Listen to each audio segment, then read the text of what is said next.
What's good, fellas? It's been a while since I made a video of me just kind of yapping, so I figured with the start of the new year, I'd go over some lessons that I learned about myself and, just kind of going over how I grew as a person and things I took out of 2025 as a whole and, go over some things that I wanted to carry over into 2026. So I've compiled a short list of some things that I learned about myself and about the habits that I want to form. So I just wanted to share that with you. I know it's a little late. It's about a week since the start of the new year, but I've been a little sick, so I haven't been able to make any videos. So that's why this is coming out a little late. Regardless, let's just jump right into the list. The first one that I got is on reading, specifically like reading books that you enjoy and listening to your body about those books. Let me expand on that.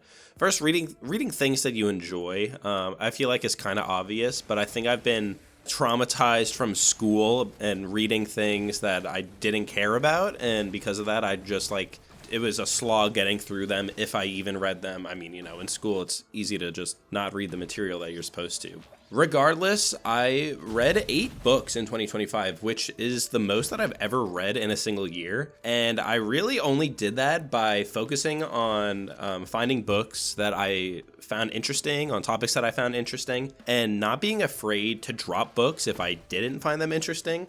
And that was kind of a hard thing for me to learn because there were certain topics that I thought were like something that I wanted to learn more about. For example, the .com bubble. I started getting into finances this year, like taking my finance and investing seriously this year. And one of the topics I wanted to explore more was on the .com bubble. And so I picked up this book called .con, .con,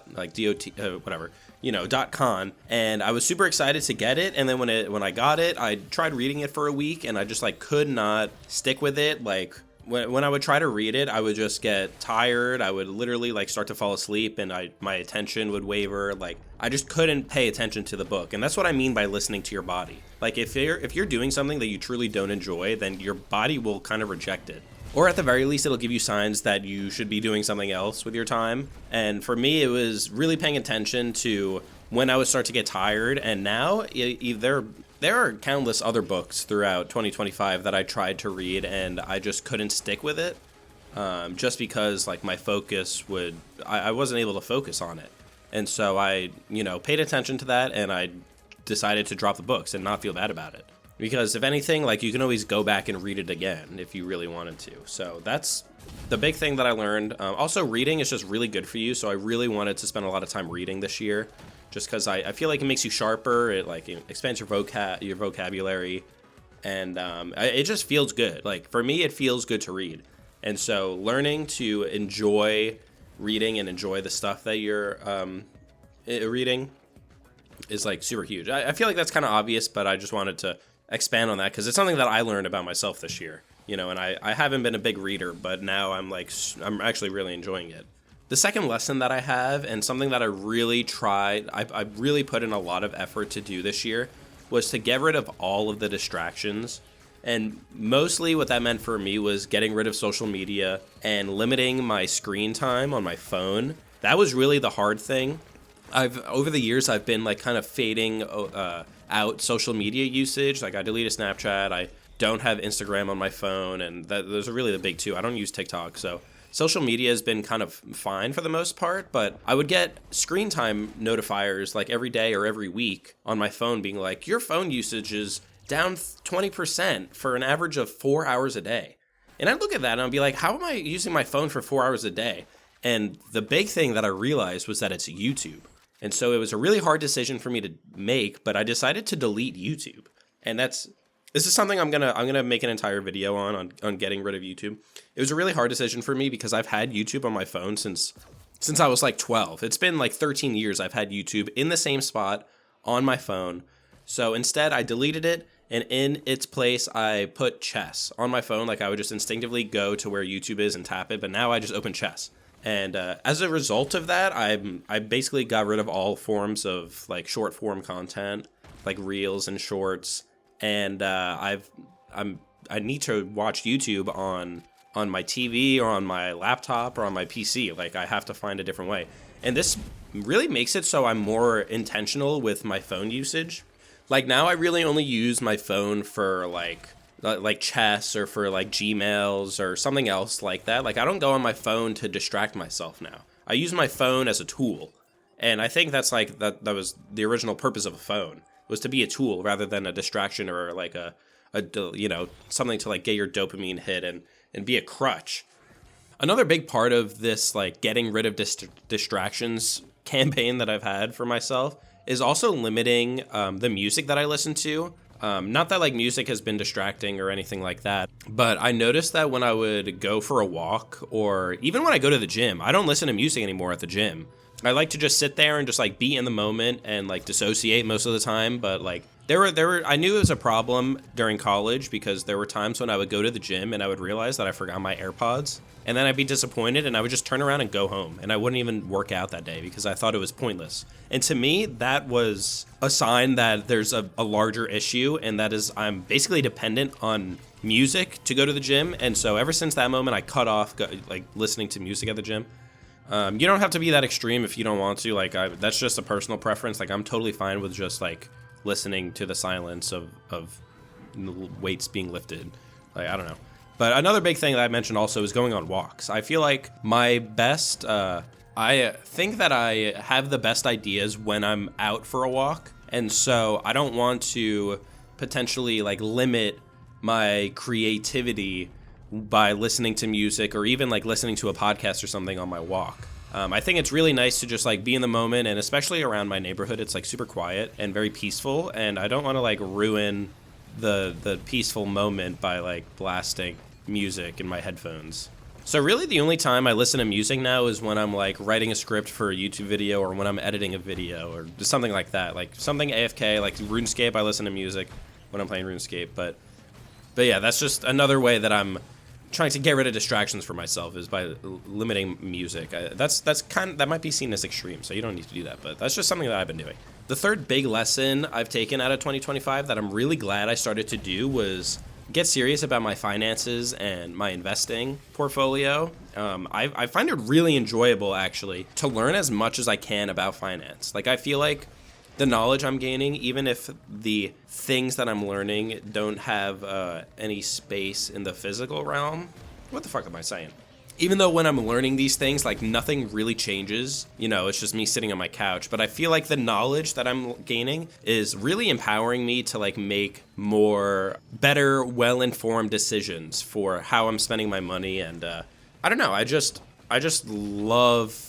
It's just addicting. I can't really like describe it that well. I'm kind of doing a really bad job, but I think learning as much as you can about finance is super important, especially since it's a skill that they don't teach you in school, really. I know that's something a lot of people say, but now that I'm learning more about it, it's honestly mind-boggling how much stuff, and like especially about taxes, like how much stuff there is that has just gone under the radar in the educational system. Like for me, my economics class in high school, we learned about like the stock market, which is pretty standard, but we learned the basics, like buy low, sell high, like don't try to time the market, all that stuff. That was literally a contradictory sentence, what I just said. But we basically just did a simulation of like, for a month, we would invest in the stock market, like a fake investment, and we'd see how it works, just to like get our foot in the door with like how the stock market kind of works.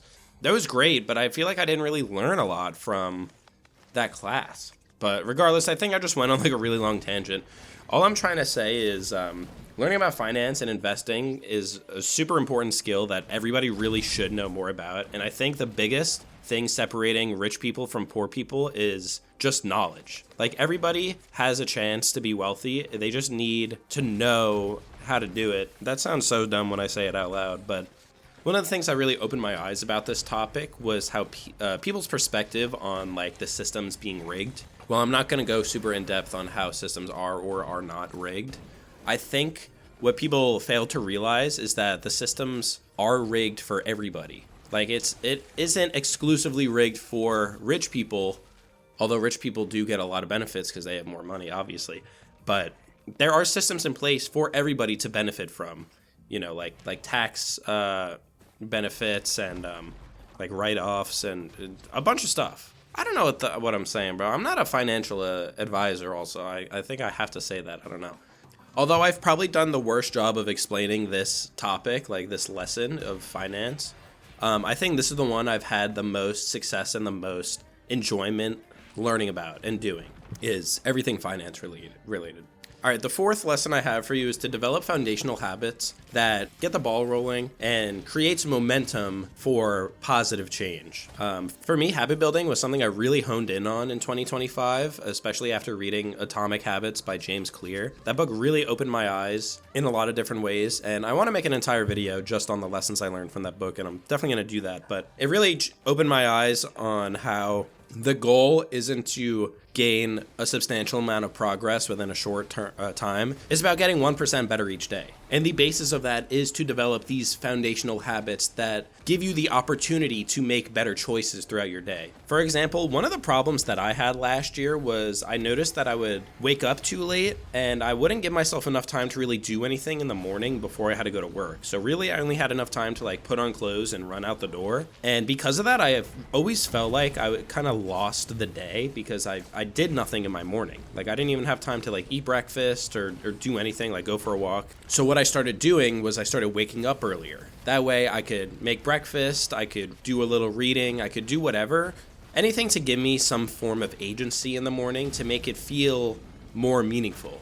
But in turn, because I had to wake up earlier, I also had to go to bed earlier so that I could get adequate sleep. And to go to bed earlier, I also needed to get ready for bed earlier, which meant that I needed to eat dinner a little earlier. So all of these things have kind of snowballed and trickled down to me being more aware and more time conscious, especially towards the end of my day. That way I can get to bed at a good time and I can wake up at a good time so that I can have a really good and productive morning. Obviously, I'm not perfect, but it's just something that I have found that has helped me a lot. And I would say it's one of the foundational habits that I've created in order to have a jumping pad for other things that I enjoy doing and that I think are meaningful and that feel like they give life a little purpose, I guess. All right, the final lesson I have for you, this is kind of a big one, but also a small one. That doesn't even make sense, but anyway, it's to learn to enjoy the process and not focus on the outcome. I know that's like super cheesy. I don't have anything like grandiose to say about that, but it's just something that I've learned after starting on YouTube, really. You know, I haven't made that many videos so far, but I have really enjoyed all of the ones that I've made. And specifically the RuneScape videos that I've made have taken a lot of effort. The last video that I uploaded, even, the one on the sailing update, that video took me weeks to do. Now, I know it was only like 20 to 30 minutes or something, but I literally spent like multiple days grinding on editing that video for like 5 to 6 hours a day. And I wouldn't have done that if I didn't really enjoy editing and coming up with new ideas, and if I just solely focused on pumping a video out. Then I would have just created some shit and some slop that had no heart and had no passion, but that's not what I wanted to do. Now, I don't think it's like the best video ever, but I know for my current skill level and editing, I think it's really impressive for what I'm able to do right now. And that is the video that I'm the most proud of so far. And I think that's great. Like, you know, editing and making videos, it's all a skill. And making a thumbnail too, like all of these are skills that you develop if you want to be a YouTuber. And I don't look at videos the same now. Like when I'm watching other YouTube videos, I see edits and I think, oh, how could I do that? Like, how did they do that? And I start to notice drop shadows and vignettes in the videos and stuff. And it kind of unveils the curtains of what goes into a video, but I think that stuff is super, super interesting. Tangent aside, I think I really learned this lesson when I was young from Jing Freaks at the end of Hunter x Hunter, because he says that you should enjoy the little detours because that's where you'll find things more important than what you want. It's basically the same idea, but I really I really felt it for the first time when I started to make YouTube videos. And I think it's one of those things that really becomes special once you feel it and experience it for yourself. So that's basically all of the lessons that I learned from 2025. These are all things that I want to take into the new year and really focus on to become the best version of myself, I guess. Yeah, I feel like this video was just like one big ramble, but you know what? That's the point of YouTube, right? Regardless, I hope there was something of value that you were able to get from this video, and if so, let me know your thoughts in the comments. Let's really try to make 2026 our year. Like, let's make it a truly special year. I'm gonna go as hard as I can in like videos and in personal growth and all that shit. So I hope that you'll be right there with me. Let me know your goals for this year in the comments. And yeah, that's all I got. If you liked the video, give it a thumbs up, subscribe if you want more, and I will catch you in the next one.